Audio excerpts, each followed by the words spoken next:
পুলিশের ইউনিফর্ম ও লোগো সহ সব পরিবর্তন করা হবে বলে জানিয়েছে অন্তর্বর্তী সরকারের স্বরাষ্ট্র উপদেষ্টা ব্রিগেডিয়ার জেনারেল অবসরপ্রাপ্ত এম সাখাওয়াত হোসেন। রোববার 11 আগস্ট বিকেলে স্বরাষ্ট্র মন্ত্রণালয়ে আন্দোলনরত পুলিশ সদস্যদের একটি প্রতিনিধি দলের সঙ্গে বৈঠকে এ তথ্য জানান তিনি। এম সাখাওয়াত হোসেন বলেন, পুলিশের ইউনিফর্ম, লোগো সহ সব পরিবর্তন করা হবে। পুলিশের অনেকেরই মন ভেঙে গেছে, এই ইউনিফর্ম পরে পুলিশ আর কাজ করতে চাইছে না, তাই খুব দ্রুতই তা পরিবর্তন করা হবে।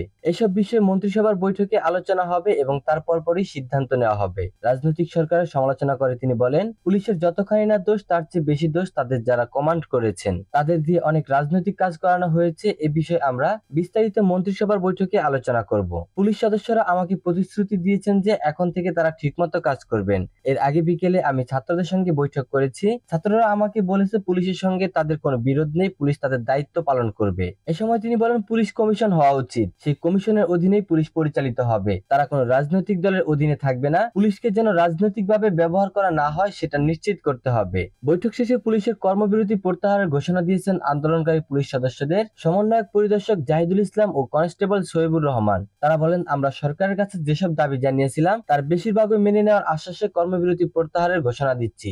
আশা করি সবাই সুন্দরভাবে নিজ নিজ দায়িত্বে ফিরবেন।